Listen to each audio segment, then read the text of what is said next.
Hi everyone, welcome back. We're going to talk about the first chapter in the Public Health Emergencies book this time, and this one is really focused on some of the definitions of what preparedness is, and and a little bit of the history of public health disasters and how we've learned from them. So let's start by defining what preparedness is by looking at a few examples from some of the leading agencies involved in disaster preparedness, including FEMA, which is the Federal Emergency Management Agency. They've defined preparedness as a excuse me, a continuous cycle of planning, organizing, training, equipping, exercising, evaluating, and taking corrective action in an effort to ensure effective coordination during incident response. So you can see that this one, FEMA defines their preparedness as a very systematic, coordinated process. A lot of different actions involved there, particularly bringing together all those different elements of planning throughout a whole cycle of leading to corrective action. So we're basically trying to plan ahead of time and then learn from what went wrong through things like after action reports, which we will talk about later in the course. But the cycle is one of an element of a broader national preparedness system um, designed to prevent, respond, and recover from natural disasters, acts of terrorism, and other disasters. So they're a little bit more broad, and versus the Red Cross, who defines disaster preparedness as activities and measures used to prepare for and reduce harmful effects of disasters on human populations. As you know, they're more of an international organization, really focused on um, addressing disasters, preventing the worst outcomes among vulnerable populations. You see them involved in a lot of conflict areas, and anytime there's a major disaster, they're responding, trying to help people, particularly vulnerable people, cope with the consequences of disaster. So, disaster preparedness is a complex um, activity, obviously, requiring a lot of cooperation among stakeholders, activities from training and logistics, healthcare, recovery, restoring access to employment, and trying to return people back to a pre-disaster life. And that's Red Cross is really focused on that whole cycle of preventing and getting people back to normal. Um, and meanwhile, the Centers for Disease Control, they're the ones that are most directly related to public health work. They define disaster preparedness as a component of a larger framework, focusing really on the community, trying to look at the abilities of communities to prepare for. Oops, go back there.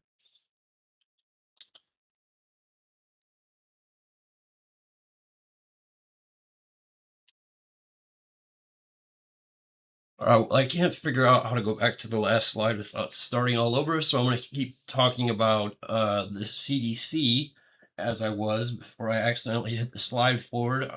So the CDC, as far as preparedness goes, one of the goals of their work is to help coordinate a lot of the activities of public health, the healthcare, human services, environmental health systems, bringing them all together to try to address community preparedness together. Participating in awareness training and how to prevent, respond, and recover from incidents that affect public health. Meanwhile, identifying at-risk individuals with access and functional needs that may be disproportionately impacted. So that's back to that vulnerable populations again. Um, Promoting awareness of um, public health and the different health services that are involved in protecting the community's health, engaging in preparedness activities, bringing culture, socioeconomics, and all these different social determinant of health factors involved into the preparedness process, um, and really bringing people together. That's kind of the whole idea of public health, as we discussed in the introduction, is really coordinating a lot of different sectors together. So it's kind of a holistic approach taken by the CDC to help build and strengthen community resilience. We'll talk a lot about that in this course. Uh, all right, so back to the current slide, which you're looking at, which is the history of catastrophic events and the history of preparedness. So it's talking about way back in the day, all the way back to the 430 BC. They're giving us some examples in a book about unidentified infectious disease plagues, plagues in Europe, Black Death of 1347. A lot of you have heard of that, the bubonic plague, related to flea bites from rats, and then disaster epidemiology, especially if you have ever taken an epidemiology course or used GIS software. A lot of public health lecturers like myself, I teach another course on GIS. Anyway, that's how John Snow mapped the cholera epidemic back in 1854, helping to identify linkages between contaminated water and the Broad Street pump where people were getting their water, and caused, I think, about uh, 900 deaths or so in the course of a few months back in 1854. So I'm sorry, it was 578 deaths during July and September. Anyway, so the earliest national responses in the U.S., a lot of them were related to natural disasters, infectious disease as well. I mentioned, yellow fever, and we had our own cholera epidemics back in the early days of at least the U.S. officially. Previous to that, there was a lot of smallpox brought by colonizers. So talking about some of the, the recent past, some of the effects of those natural disasters, excuse me, the disasters on human populations were a little bit more geographically restricted, local responses, but in the U.S., some of the earliest national responses were, involved providing money essentially from the government to rebuild um, and recover after fires, earthquakes, and floods. Many of you may have heard of the Great Chicago Fire. I forget the year, but there was various fires and earthquakes in San Francisco and so forth, major national disasters that the U.S. had to deal with. 1950, Congress passed the Federal Disaster Relief Act. That was so 1950. That legislation invoked after the president of the U.S. declared a major disaster. It allowed governors to request and receive federal assistance for mitigating catastrophic disasters, and we still use that now. Governors of states like our own here in California, whenever there's a major disaster here, wildfires and so forth, you'll hear the governor claim a disaster situation to try to get assistance from the federal government.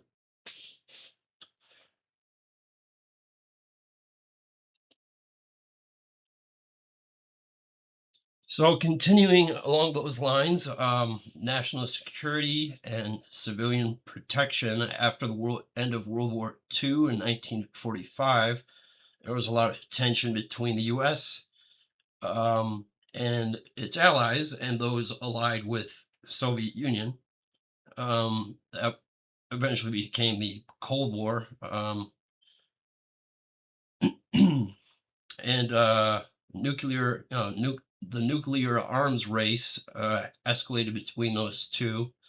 There was a lot of fear at that time of, all-out nuclear war. So in response to the Cold War, President Truman organized the Federal Civil Defense Administration, 1951, to basically to protect life and property in the event that there was a nuclear war. So that was 1951. Then the federal role in civil defense was viewed as a provision of policy and guidance to support activities at the local level. Partnering with state and local government officials, the FCDAA initiated a a national program for civil defense against nuclear attacks, emphasizing local and community family preparedness. Is where we get the famous duck and cover era. I don't know if you all remember that. I mean, I know you remember it explicitly, but maybe your parents or family members joking about it. Some of the old videos where they had videos of nuclear attacks with students hiding under their desks. So that's evolved a little bit into what we have now with some of the programs that we have in schools now with related to first-person shooters or active shooters in a classroom. So things have evolved as far as national preparedness, just on a different level. Let's see. Yeah, that was. Trying to see what else I missed here to add to these notes. During the Eisenhower administration, there was a major federal approach to civil defense. So that was also in an era where massive federal highway development began, connecting major cities, 1953 to 61. And a lot of that was undertaken to support mass evacuation during a nuclear attack. I hadn't known that before I was reading this book, and I'm looking into a little bit more. A lot of the highway system that was developed for evacuation purposes, or at least having that purpose as a part of the expansion in the highway system. So let's go on to the next slide, and we will talk about coordinated national plans. So by the mid 70s, devastating hurricanes, earthquakes demonstrated the need for a broader approach to emergency preparedness and management. So we're sort of evolving our view. By the mid 1970s, national plans were required to provide aid to states facing disasters. So this is where we get into a little bit more structure with the federal government providing direct aid to the states. 1974, Nixon assigned the Disaster Relief Act of 1974, which expanded the federal emergency assistance to states and localities like local government to include provision of rebuilding funds for public utilities. So when the power goes out, there's federal money for rebuilding those networks of power structures, assistance to persons rendered unemployed. So if you are unable to work as a result of national disaster, there's assistance to help you with that. temporary rent, mortgage assistance, food coupons, legal services, crisis grants and loans. So a little bit of an expansion of the safety net for people affected by disasters back in 1974. So the management of disasters still lacked central coordination with multiple and diverse state, local, federal agencies. A little bit unclear who was responsible for what. So in comes the Federal Emergency Management Agency in 79 under President Jimmy Carter.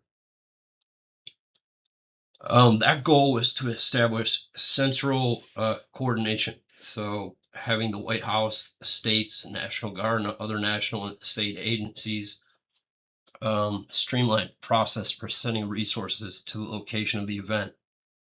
There was an expansion of FEMA activities. From the beginning, there were challenges in the focus. Focus was for response and not for preparedness as much. So in the early days, back in the 70s, they were a little bit more focused on what happens after the disaster, but it started to evolve. The need started to evolve, recognizing that we had to focus more on preparedness and mitigation. So how do we reduce the impact of these disasters when they happen rather than just responding after they do happen? So under President Ronald Reagan, expanded the the work of FEMA to include flood and fire prevention programs, nuclear attack evacuation prepared initiatives were still part of it. Let's continue on to the next one where we have the Stafford Act, 1974. Actually, the amendment,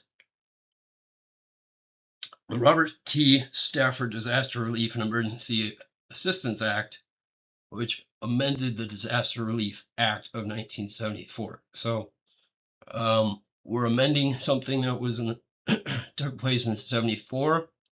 We're building on that in 1988 with the Stafford Act. So the Stafford Act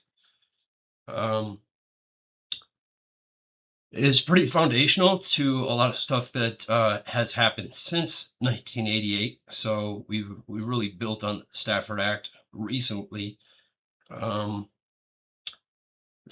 the Stafford Act is a really important one. So if you're going to remember any of this stuff, Stafford Act is a good one to remember.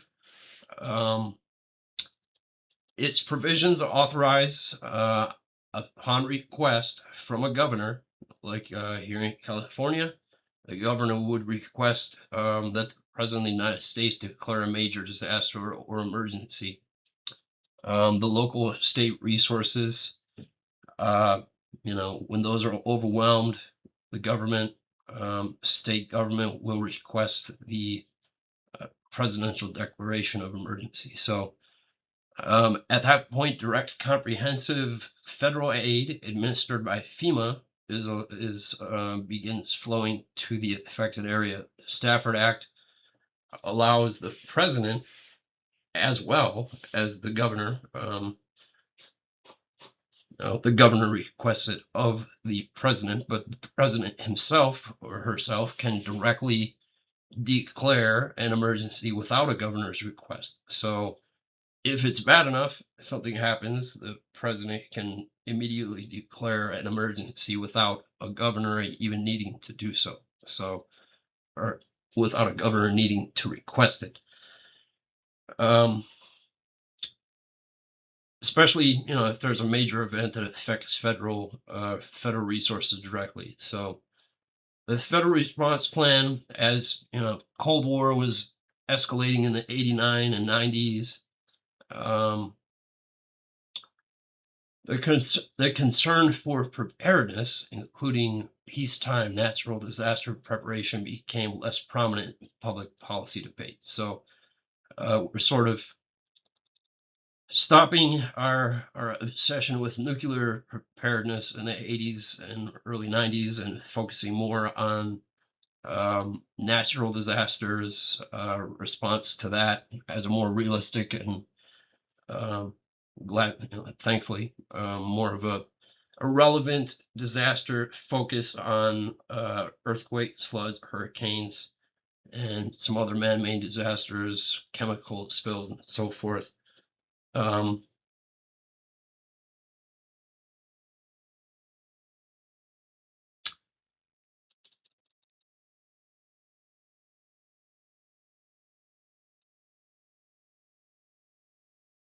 so the in 1992, the federal response plan was enacted to provide a roadmap and systematic structure for delivery of aid for disasters declared under the Stafford Act. That was 1992. So advances in technology, we're getting increased speed of travel, food distribution systems, all those types of things. Um, they've all led to the expansion of a need to address the potential possibility of large-scale mass public health emergencies affecting thousands of people per event. So, as the world has gotten more complicated and all the modern technology and urban environments that we've expanded, it really makes it more likely that we'll have a major public health emergency that affects a huge number of people in a given area. So especially even with air travel being the primary facilitator of a lot of the pandemic scenarios that we have with infectious diseases being able to spread across the globe within a week versus what it used to be years. In addition, the long-term unforeseen consequences of medical interventions in the past 60 years have contributed to natural evolution of microorganisms, as I just mentioned. Um, so these technological advances have really pushed disaster scenarios beyond traditional borders.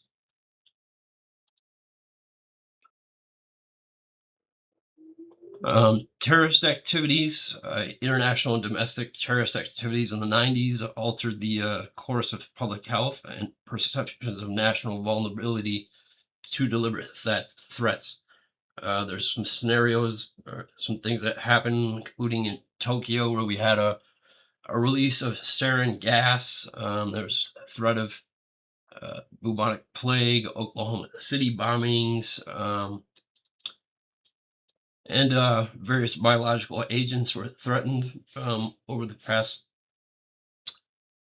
In the past, exposing vulnerabilities for national security. In 1998, President Clinton had initiated a broad national biodefense program, creating roles for agencies within the Department of Health and Human Services.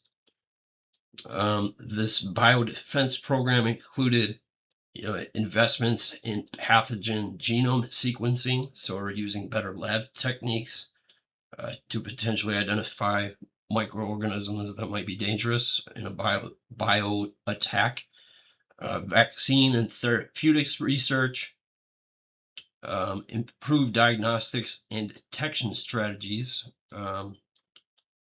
syndromic surveillance, something I work a lot on at work, is using hospital records to quickly identify potentially emerging um, biological threats, looking at fever and nausea, vomiting, those type of syndromes can give us an early indication that something might be happening to the community even before we have a diagnosis of what it might be. So the creation of a national stockpile of medicines and medical equipment. This was all part of the work that was involved in this biodefense program started back in 1998 by President Clinton. So 1999, Congress appropriated millions of dollars to CDC, in particular to mobilize the public health system for protection against harmful biological agents. So this is sort of the bioterrorism era of public health, which I first started working in. A lot of you, especially, comment on that in a minute, but after 9/11, 2001, this strategic, the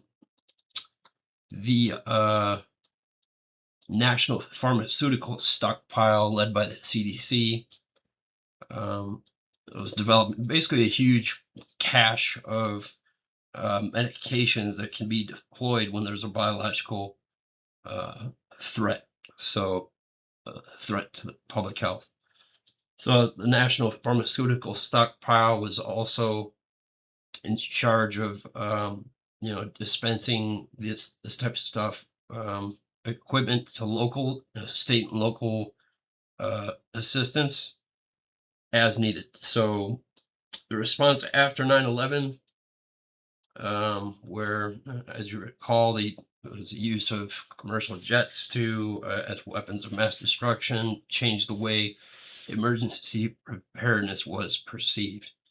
The response efforts during the aftermath of 9/11 revealed that states required expertise and resources in place for improved capacity for response for large terrorist events. And these, extended beyond just traditional biological agents that we were concerned with. I had to start thinking about other or other threats, that we hadn't thought of before, I guess, for potential disaster scenarios. So the country unified its concern for national security and preparedness, resulting in President Bush declaring the war on terrorism.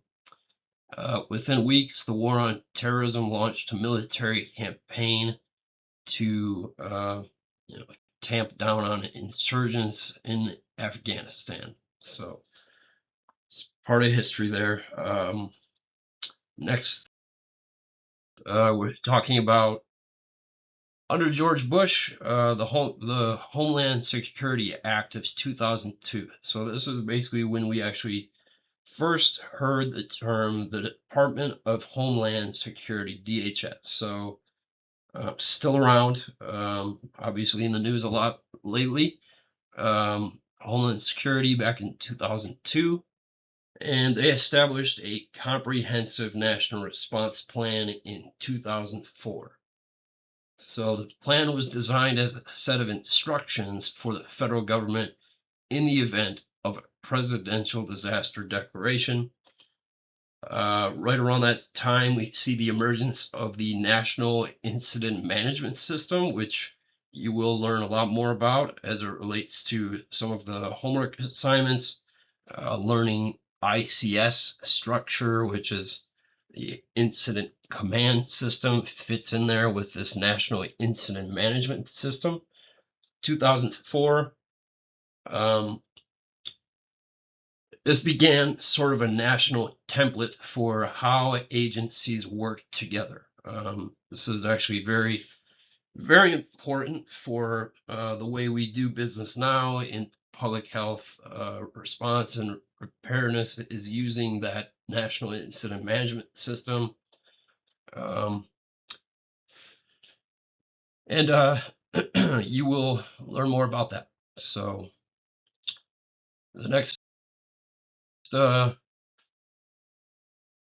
we talk about renaming the National Pharmaceutical Stockpile to the Strategic National Stockpile. Just a little bit of a name change there in 2003, but pretty much the same thing. Now the Strategic National Stockpile, as it's called, is now managed as of 2003 by DHS and the Department of Health and Human Services as well. So they jointly manage that. Basically, Health and Department of Homeland Security manage the that stockpile of medications and medical equipment together. So the Strategic National Stockpile has been deployed several times. Hurricanes, Rita, Katrina, Gustav, Ike, as well as the pandemic in 2009. For H1N1, that was a novel influenza pandemic quite a few years ago now, but that was kind of the precursor to some of the other pandemics that we've had since.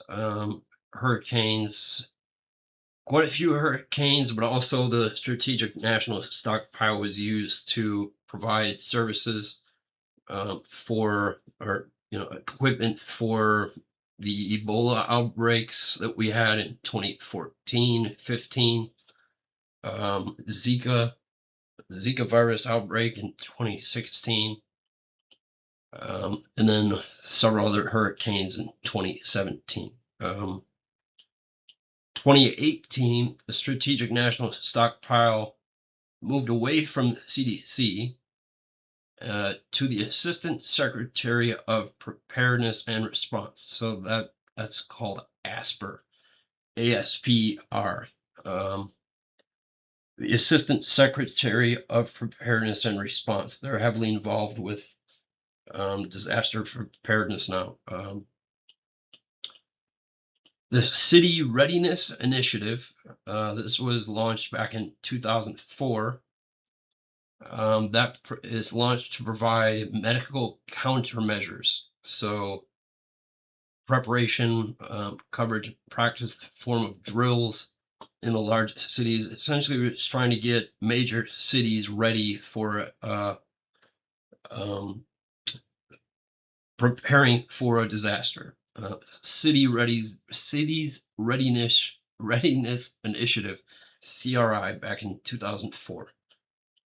The CRI enabled the public health departments in states and large cities to develop specific plans. So essentially, we're giving people money within these states and large cities to try to help them develop their own specific plans, which link in with the national plans for responding to emergencies, like dispensing antibiotics and other medicines to the entire population of their city within 2 days, 48 hours. So how would the cities do that? We gave them funding and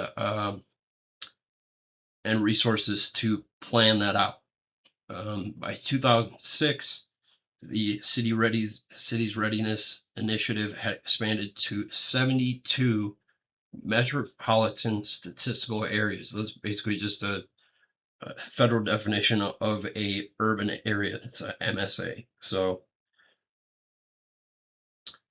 72 MSAs included over 500 counties and cities. So very broad,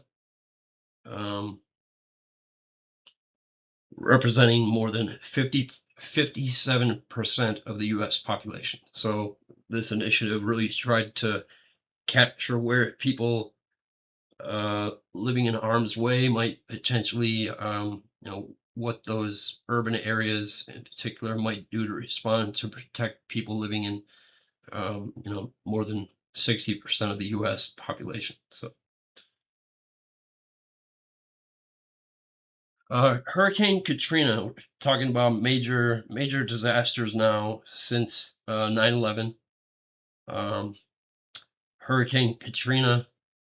This was a major issue. Like I said, there was a lot of documentaries, some really good ones recently made about some of the a lot of the areas where the response went wrong. So a lot of time to reflect on Hurricane Katrina 20 years ago now.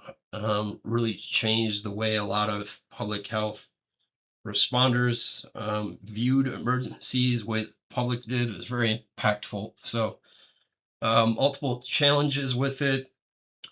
It was obviously a major, large-scale disaster affecting millions.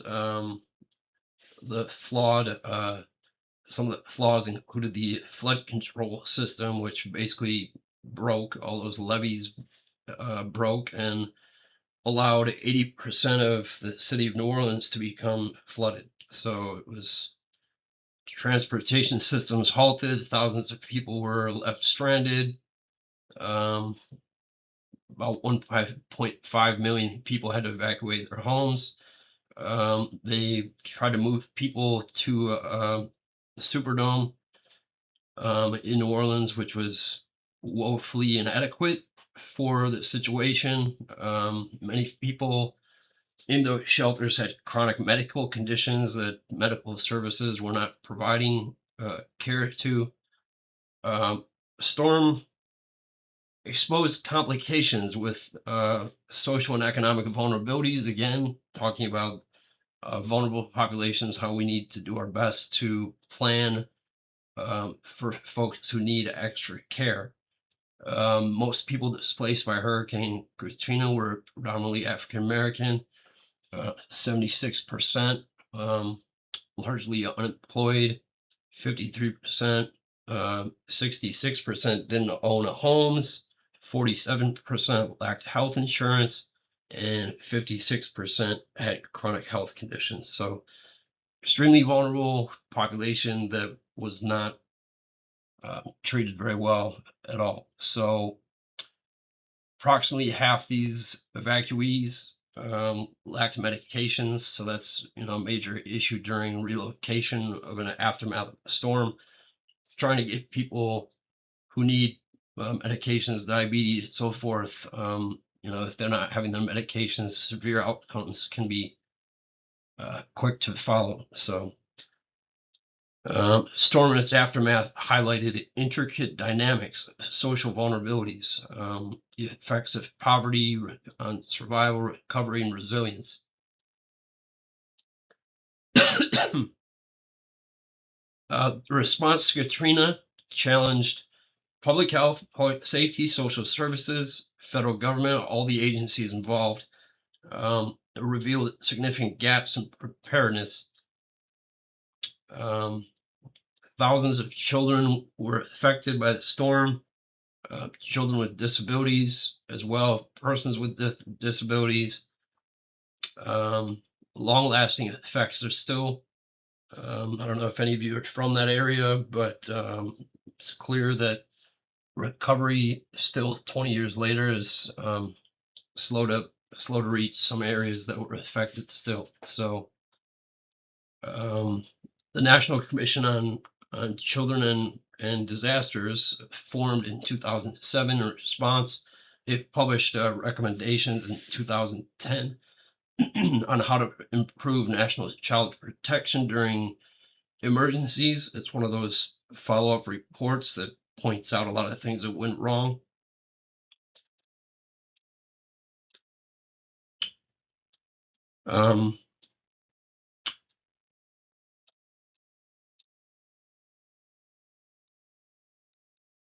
Again, the details of how badly it affected the population are in the book as well. It's continuing to highlight the effects of systemic racism. Hurricane Katrina, when viewed from the perspective 15 years later, continues to teach us we cannot afford to neglect the effects of systemic racism.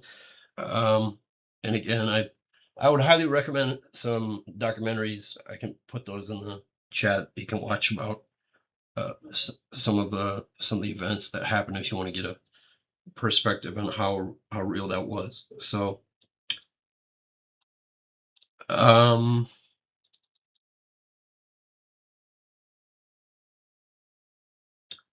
effects of Hurricane Katrina still resulting in some of the disproportionate impact on the lives of communities of color. That we saw high mortality rates, greater attack rates, hospitalizations during the pandemic. of COVID-19. So some of those effects of vulnerable populations, systemic racism, things like that, we saw again in COVID-19. So we still have more work to do in public health and society in general, if you didn't know that already. But the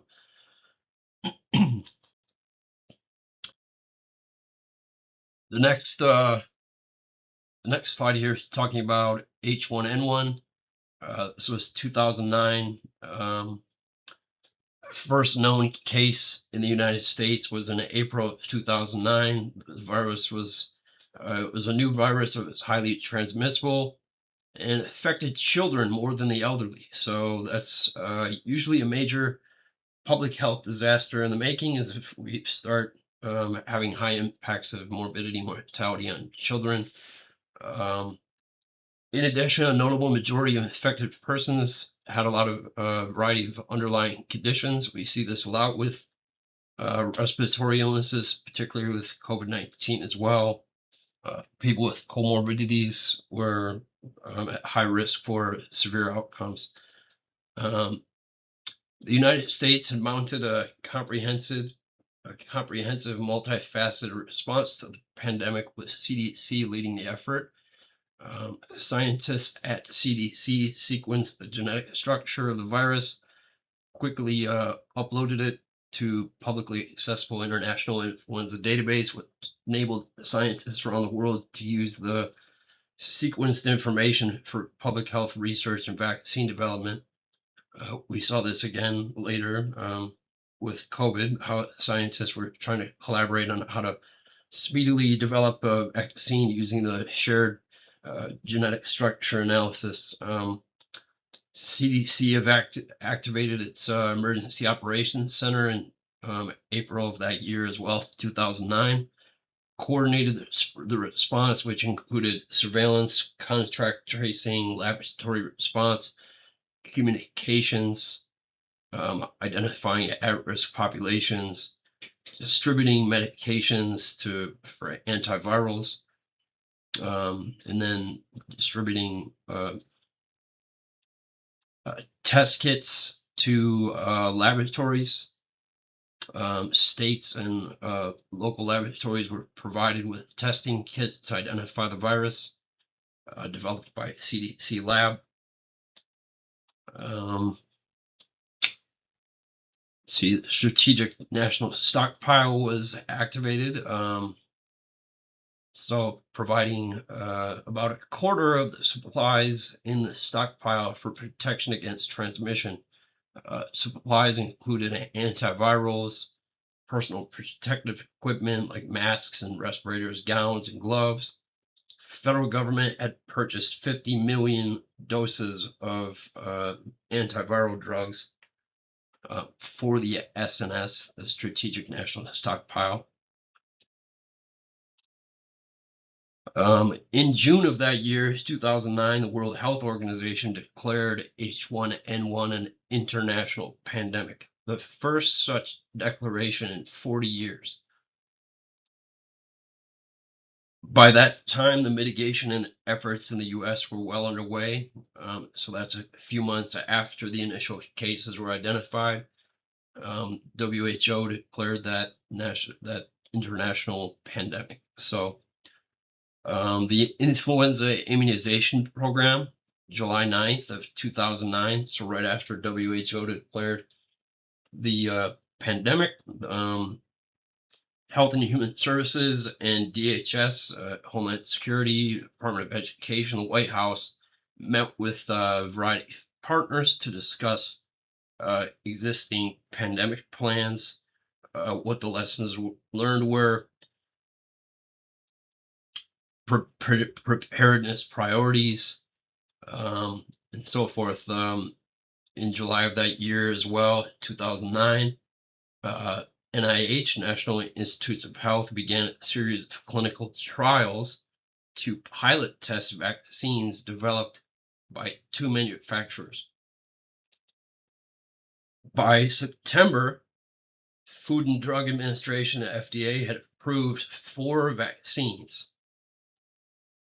And by October 9th, all states and DC had placed orders for vaccines. By late December, vaccines were available for anyone desiring one. So, um, and then about a year later, August of 2010, the WHO declared the H1N1 pandemic was over. So it's pretty quick in terms of comparing it to a multi-year pandemic.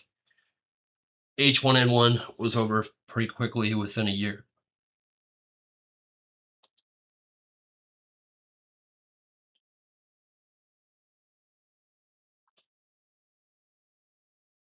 Ebola.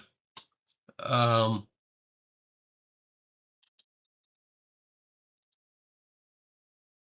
Ebola virus disease, or EVD as it's commonly known, was identified back in the 1970s, 1976. Highly contagious from Central Africa. Many of you may have heard of it. It's that, very pretty gruesome symptoms from the disease. Blood, blood coming out of people's eyes and so forth. It's pretty awful disease. Anyway, it's caused a lot of fear. Started spreading. Back in 2014, there was an outbreak, an epidemic that thousands of people at risk from an overwhelmed healthcare system. And WHO declared the West African outbreak as an epidemic in March of that year, in 2014. Public health emergency of international concern. So the epidemic was fairly low, fairly isolated within West Africa, but there were, 11 cases in the United States that were treated between 2014 and 16. What they did was try to, implement screening techniques and international partner collaboration, implementing measures like, making sure that we were identifying those cases as they arose. Um, a lot of countries were involved as far as providing humanitarian aid, including volunteers, medical aid to West Africa, as well as the response included many international partners. A lot of the victims, out of the 11 people in the United States, 8 of them were healthcare workers who had contracted the disease while serving in response, and they were airlifted to the United States for treatment. So there was only one death. Another one of note was the Zika virus. This is a little more recent. It was discovered in the blood of a febrile monkey in 1947 in Uganda, but it was first noted in a few humans back in 1952. The March 2015 outbreaks in Brazil were observed and eventually affecting 1.3 million people. Spread around the Americas, including the U.S., including USA.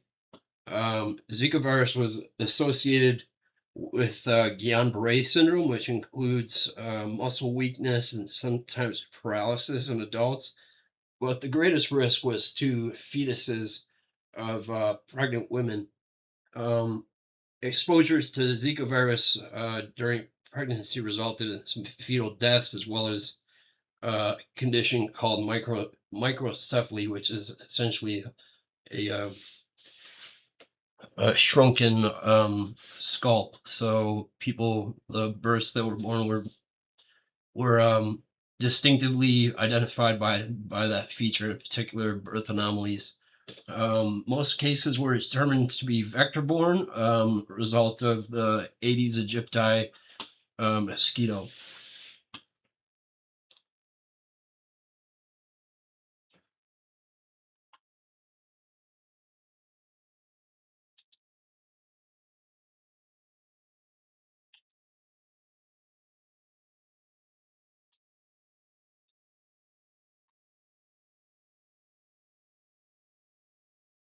There were at the peak in the USA in 2016, so this is going on for a couple years.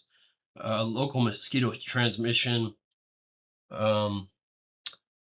cases were acquired through local bites. There were some cases involved with sexual transmission or laboratory transmission, and only one known of the person-to-person route. Um, there were a lot of cases in Puerto Rico.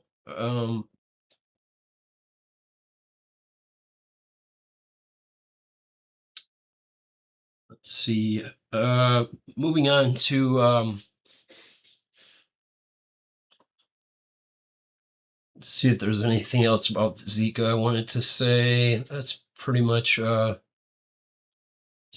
it. I mean, some of the mitigation strategies, obviously mosquito control, partnerships working with public health and vector control agencies are essential in a lot of public health emergencies. You guys may have heard of dengue as well, malaria, those type of public health related outbreaks really require partnerships with mosquito control agencies.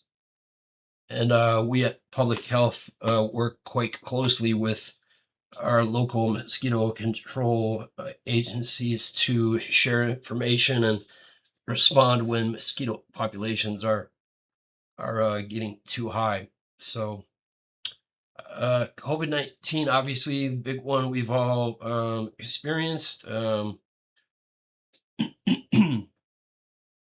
The the book goes into a lot of detail about this one. I'm not gonna go through every detail that's provided there in this lecture. A lot of you have lived it in recent memory, so I'll let you read about that in the book a little bit more. But as far as the chronology of all the events that took place,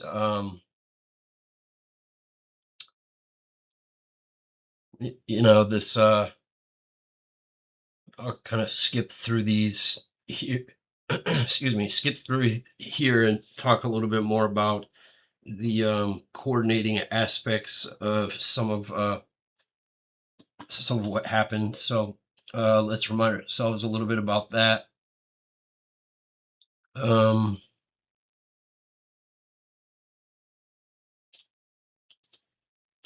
so yeah, if you recall, we had quite a big issue at the beginning of the COVID outbreak back in early 2020 with cruise ships being affected, passengers, you know, exhibiting symptoms and having respiratory illness documented as part of their stay on the cruise ships, and then they were a lot of them were quarantined on those boats to prevent people from offboarding, you know, leaving the ship and potentially infecting others on the mainland. So that was a big deal back in the early part of March, you know, February, March 2020, where roughly about 17% of USA COVID cases were attributed to cruise ship passengers.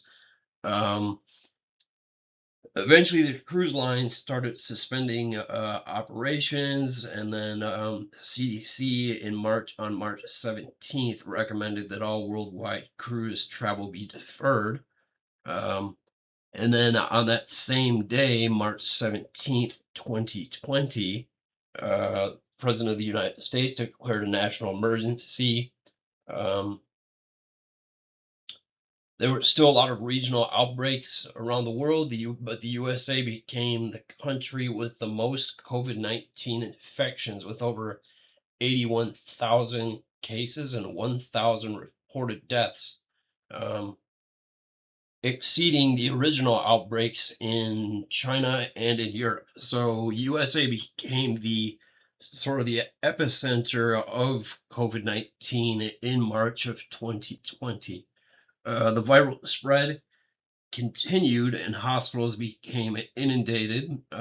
People started running out of ventilators, basic medical equipment. Staff were overwhelmed, and it was quite a situation back there in 2020. So the national response, one of the issues that we identified and they talk about in the book is how the response lacked a centrality to it. So there was a little bit of a difficulty in coordinating the response at the federal level. So um, the response was minimally focused on science. There wasn't a whole lot of clarity about what protection messages to give to the public.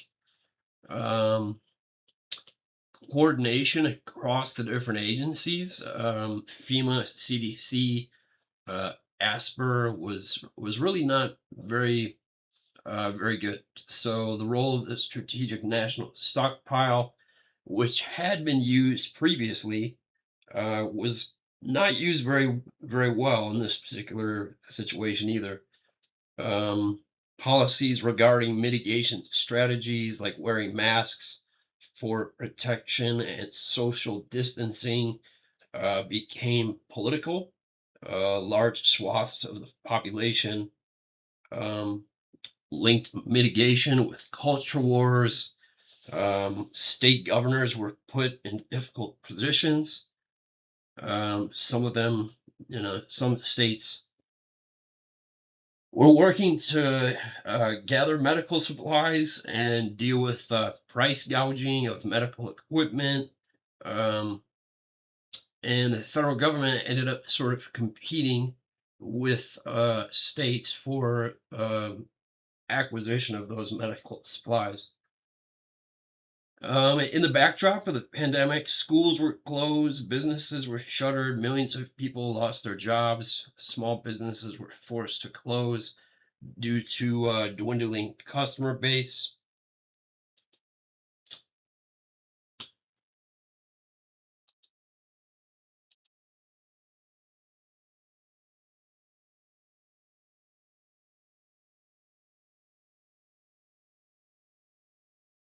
And they talk about a drift towards an hourglass structure. So the US economy drifted towards an hourglass structure with dominant tiers at the top, professional sort of white collar workers, I guess, if you want to call them that, with the bottom of the hourglass being gig workers, sort of the essential workers, or sort of the essential workers were stuffed in the middle, a smaller tier in the center of that hourglass. So it was very disproportionate impact on people across society based on how, what type of job they had, if you guys recall that. Um, a lot of those decisions made really had an impact on a disproportionate effect on racial and ethnic minorities as well. So depending on exposure factors due to the work of different groups, were placed at higher risk of exposure to the disease, and then consequently, um, different groups that were affected have different varying levels of chronic disease risk factors as well, leading to a very imbalanced impact of COVID-19 on vulnerable populations, as we've seen with other um, public health emergencies.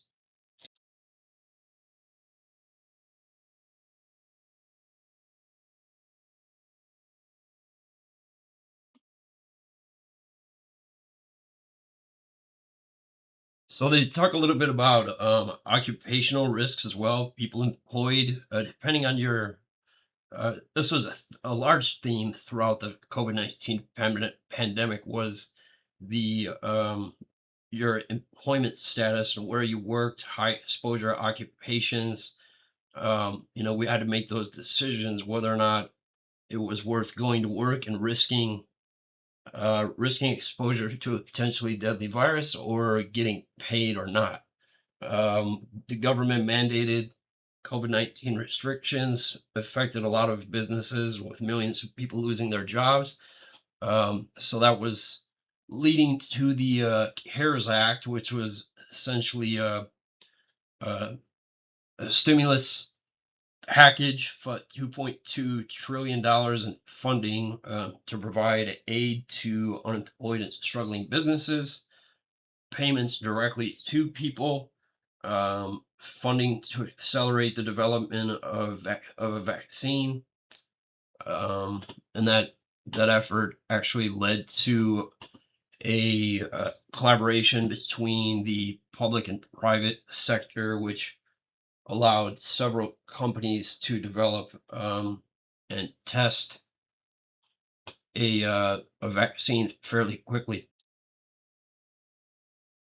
So by the fall of 2020, two vaccine candidates had been developed successfully, demonstrated safety and effectiveness in clinical trials. And then in December of 2020, there was the emergency use authorization granted by the FDA for um, basically rapid approval. It's a rapid approval system used in national emergency situations that allows medical countermeasures like vaccines uh, or vaccines to meet the needs of an emerging medical crisis. So, um, see, the vaccines essentially were rolling out in the middle to late December of 2020. Um,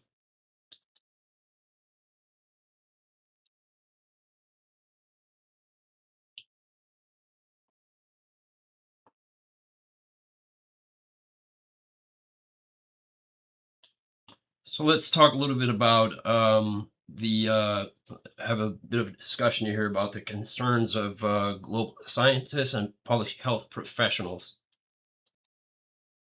So the work of people devoted to protecting the public has been going on for, they give the example of the influenza pandemic, Spanish flu back in 1918, which infected over 1/3 of the Earth's population. 50 million deaths associated with that. So, scientists and thought leaders and politicians, people involved in this process, public health professionals have been dealing with, ways to address these situations across millions of dollars in resource and constructing structural frameworks and mobilizing stakeholders across all these different levels of government. How do we deal with this? How do we deal with these situations? It's obviously an evolving discipline. There's a lot of theories and models and different frameworks developed. One of them, they note in the book is a sociologist who talked about um, just sort of the pathway of how disasters first affect and disrupt the social order, um, followed by the emergency is mitigated, and then finally a new social structure carries on after the event. So um, that's kind of what happened recently with COVID, is that we all felt the impact of that major pandemic. Life was disrupted. Now we're all kind of picking up where we left off. How do things have changed dramatically? The impacts of some of those decisions will be felt for generations. There's data suggesting that students were extremely affected by that. Many of you probably have experiences with that, with family members and yourselves included, how that disrupted our way of life. Um,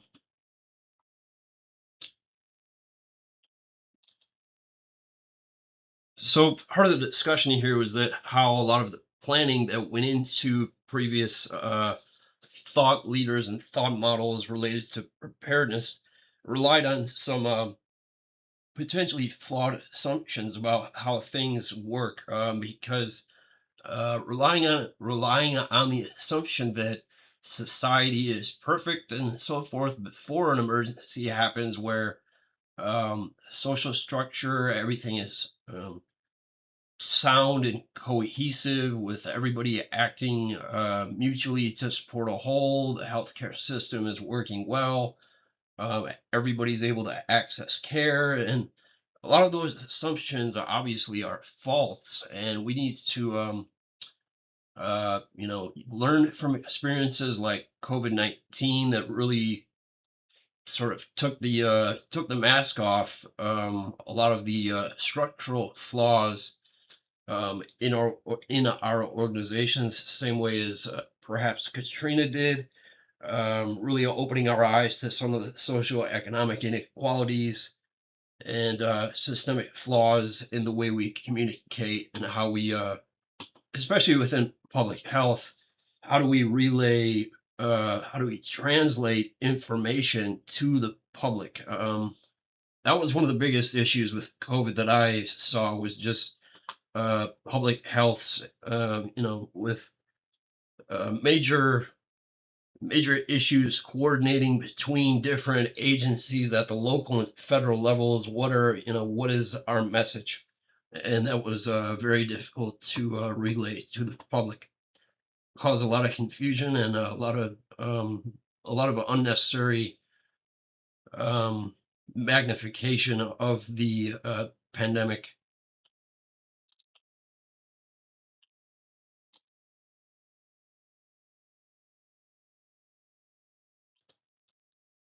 Sometimes we have to look at the structure of society itself in order to look at, analyze and respond to disasters, acknowledging that people have a role to play.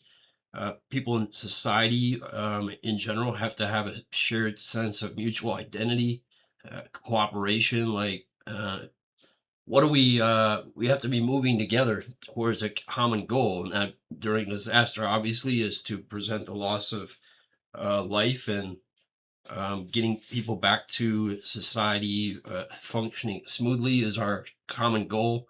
And how do we get there together? We have to be able to understand the basics of how governing bodies work and the basics of science. So we need people to understand and have a shared vision and shared sense of understanding about what's happening and how it affects them, as well as the role of government, obviously crucial to the management of disaster response and preparedness. Governments need to provide structure and provide protection so that order is maintained, rules can be followed. Otherwise, everything is just chaotic. Um, and this leads to a high level of mistrust. If people don't trust the government, it makes it much harder to deal with chaotic situations. It just adds more fuel to these fires that we're trying to put out. Um, Especially now with the rise of social media and different all these different media platforms and uh, artificial intelligence being able to generate fake images, it's going to be a bigger problem than ever to try to reconcile what's true versus what is not and keep that trust going within society, helping us deal with these unpredictable situations.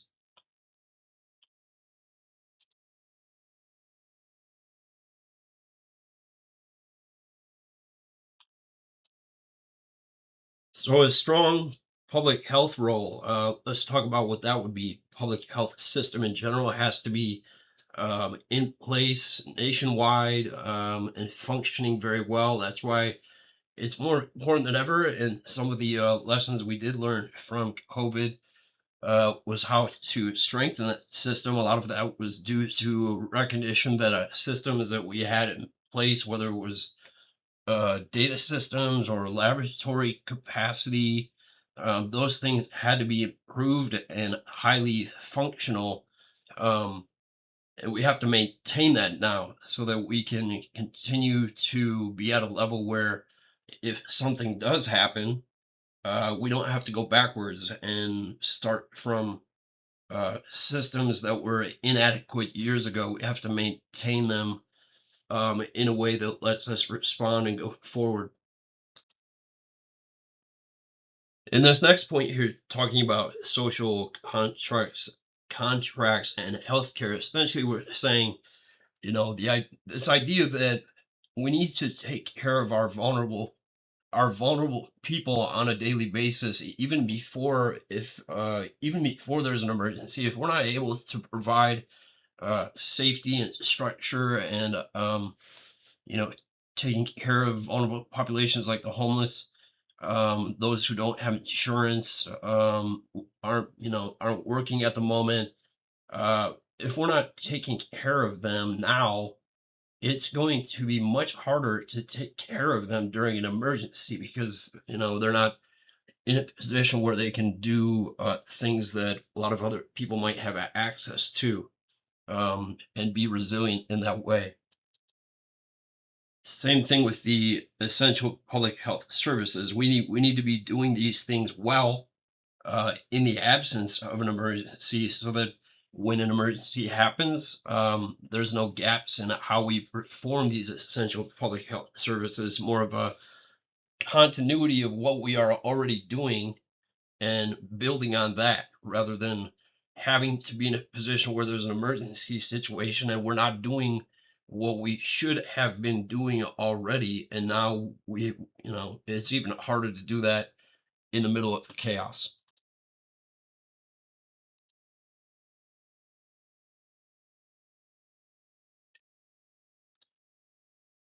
So all these tragedies and these different disasters and major public health emergencies that we've talked about so far, they do have the some of the takeaway of that is that we do have some real problems that we need to deal with.